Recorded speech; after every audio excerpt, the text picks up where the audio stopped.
If Bo Nix had stayed healthy, it might well have been the Denver Broncos in the Super Bowl last February instead of the New England Patriots, and who knows? The Broncos might have won that game. I think they'd have given Seattle a better game than New England ended up doing. But Bo Nix did get hurt, and that led to Jarrett Stidham playing in the AFC Conference Championship game in bad weather. The results were fairly predictable. He finished with, 4.3 yards per pass attempt, sacked 3 times, threw a pick, and the Broncos scored only a single touchdown in that ball game. The Bo Nix injury in the postseason was as big a factor as any in New England making the Super Bowl and Denver missing it. Now it's 2026. Can the Broncos make another run? This time, can they make it all the way? Let's talk about it. Teddy covers WagersTalk.com with a team preview of the 2026 Denver Broncos. And it starts with Sean Payton and Bo Nix. And Payton's basically running it back. That's what it looks like. We're looking at the odds right now for Denver, and that's important to do at the start of these videos. 9.5, their prevailing win total. That's the current number right now. To win the division, they're the third choice behind Kansas City and the LA Chargers. The betting markets not expecting as much success from Denver this year as they had a year ago. And again, over the last 4 years, look at what the ones have done. The wins have done. They've gone from 5 wins to 8 wins to 10 wins to 14 wins last year, the previous 2 seasons under Payton. And obviously, the market's expecting at least some regression for Denver, even though on paper, there's still a lot of things to like about the Denver Broncos. But Payton's basically running it back this year. And there's certainly one thing when it comes to what happened last year that we're not going to see again from Denver. The Broncos had an NFL record-tying 11 wins in one-score games a year ago, and one in the playoffs as well. We've had 2 other teams that have tied the record with the record of one-score games. That was the 22 Vikings. They went from 13-4, the year where they won all the one-score games, to 7-10 the next season, I should say.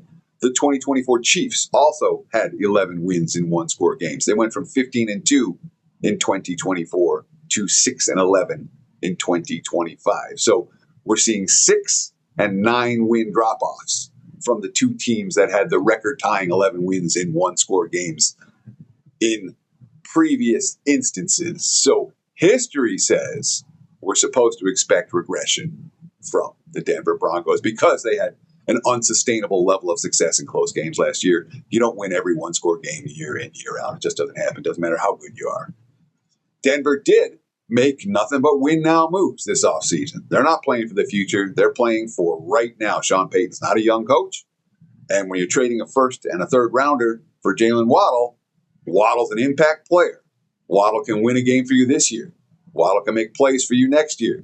But it's not we're building for the future. It's we're trying to win right now. And that's one of the things we like to think about when approaching the NFL futures market, when approaching the win total market is this team invested in this year? Denver, very invested in this year in that regard. Now, from a coaching standpoint, they lose Jim Leonard, they lose Pete Carmichael, but they did retain Vance Joseph as defense coordinator. So a couple of big losses, coordinator-wise, coaching-wise, in Leonard and Carmichael, but Vance Joseph matters. And the new offense coordinator, Davis Webb. He's a new play caller on offense. Joe Lombardi's gone. And Davis Webb is a guy at 31 years old who was interviewing for head coach positions this past offseason. He is supposed to be one of the bright minds in the league. And in theory, he's supposed to have success calling plays for this offense. Bo Nix, let's be honest, the metrics aren't very good. I'll call him. He has shitty metrics, all right? The stats don't love him. The one thing that he did do last year, 7 game-winning drives in the fourth quarter. So when push came to shove, when it mattered most, Bo Nix made plays. Nix and Caleb Williams were the 2 QBs who were remarkable in that regard last year. From an offensive line standpoint, Bo Nix has it good. All 5 linemen back, and that is a good, if not elite, offensive line protecting him. It's a deep wide receiving core for Sean Payton and company.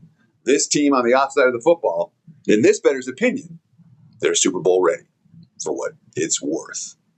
Before I talk about Denver's defense, I want to talk about SplashSports.com/wager talk. Password Wager Talk. $1,000 is a survivor contest. You pick, you survive, you can win 21 million bucks. 21 million bucks. I'll give you a hint. If I win, I ain't doing these previews next year. But the bottom line with the survivor contest, it's the biggest pro football survivor in history. It's a $1,000 entry fee. You can have up to 150 entries if you want. I got one. But here's the key. It's available in 35 states. So it's huge all across the country. And you don't have to actually be in one of those states to enter your picks. You only have to sign up in one of those states. Not legal here in Nevada. So what do? 30 minutes to California, 40 minutes to Arizona. Sign up, enter, make your picks from Nevada all year long. At least that's what I'm doing with my entries. So bottom line, Wager Talk customers get $100 back to use on any other contest or quick picks, which is their single game player props, that kind of stuff. So you get $100 back using promo code. You could go to splashsports.com/Wager Talk, use password Wager Talk, and get that $100 back. And of course, they also have a marketplace that will be ready to go by football season, where you can cash out, you can sell your entry, you can buy into another one. It's kind of a cool concept. Check it out. Again, splashsports.com/Wager Talk, password Wager Talk. So Denver's defense, talk about the offense looking like it's going to be really good. Denver's defense was unbelievable last year. They set a franchise record with 68 sacks. Oh, and they brought in Patrick Surtain at QB, at cornerback as well. And they only had 14 takeaways a year ago. 13 is the lowest in franchise history. So the defense put an enormous amount of pressure on opposing quarterbacks. They shut down the run game. They did a nice job against the pass. And they didn't even create a whole bunch of turnovers, which tells us that there could be more upside. They could get more turnovers this season. 14 takeaways, not a lot. Now, they did lose the defensive end, John Franklin Myers, in free agency. And I have some questions about the defense compared to where it was a year ago. But it should be solid, and it could be spectacular. This is a veteran team. All right, they were the last team to make a pick in the draft. They had the worst draft capital in the NFL. But this was a number 2 in yards per rush allowed defense last year, okay, and should be just as good this season. They were number 1 in yards per pass attempt allowed on defense last year. And they were only number 29 in yards per pass attempt on offense last year. So it wasn't like Bo Nix was chucking the ball all over the field and the offense was ruling things. It was a defense that dominated a year ago and their ability to win close games. This year, I think the offense will be better. I think Bo Nix will be better. And I think they'll be better than number 29 in yards per pass attempt. But there's one more mitigating factor we have to talk about. Last year, the schedule wasn't just easy. It was really easy. Based on my powering numbers, the week the games were played, they had the second easiest schedule in the NFL. Only New England had an easier slate last year than Denver. And this year, that schedule likely to be a good notch or two harder. How hard? Well, AFC West versus NFC West and AFC East. So the NFC West, a tough division. They have Arizona and then 3 legit contenders. AFC East has 2 contenders and 2 bottom feeders. So a little bit tougher. 5 of the 8 teams competitive that they're going to be facing enter the 2 divisions. There are 3 extra games: Jacksonville, Carolina, Pittsburgh. Again, not easy, but not the toughest extra 3 that teams are going to play. There are things I like about Denver. There are. First, I want to talk about my win report. Obviously, we talked about the concept. I've been doing it since 2001. Long-term, 105 and 56, 65% with my NFL win report recommendations, 17-5 with the 5% plays, the big tickets, 77% over, again, a 25-year sample size. So it's been consistently profitable.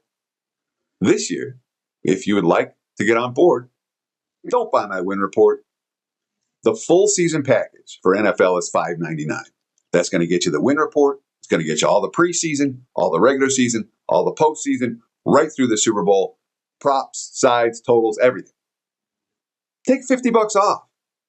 Teddy 50 at checkout is going to get you $50 off the win report for this season. It's going to get you, $50 off the full season package. So you get the win report and every play through the Super Bowl. And there's no BS really. There are a lot of websites that are out there that are a little bit shady and dicey. Wager Talk's not one of them. That's why I've been very proud to work with this crew for the last close to a decade now. Check it out, wt.buzz/TC. Check out the website, wagertalk.com. Promo code Teddy50 at checkout is going to get you $50 off. And again, if you want the win report, let's partner up this football season. I didn't win last year, all right? And I'm frustrated with that. And I haven't had back-to-back losing win reports in the history of the win report. There's been a lot of dotting I's and crossing T's and paying attention this offseason. Check it out, wt.buzz/TC, if you want to get on board. So it's a team like Denver, who, if I'm playing the Broncos, we like the trajectory of this squad. We like the win-now nature of this squad. We like Payton's track record. And Bo Nix, even though his metrics haven't been great, he's found ways to win. We like QBs like that, who build team chemistry even when they don't impress the betting marketplace. And Nix is one of those guys. So if I'm playing Denver, I can only play them over their win total. Will they make my report? Find out. wt.buzz/TC or just visit wagertalk.com. Thanks for watching, guys. Really, we appreciate the comments, the likes, the follows. Agree? Disagree? Let us know below. Comment. What do you think about Denver? Thanks for watching, and stay tuned right here on this channel for more NFL team previews powered by Wager Talk. Cheers.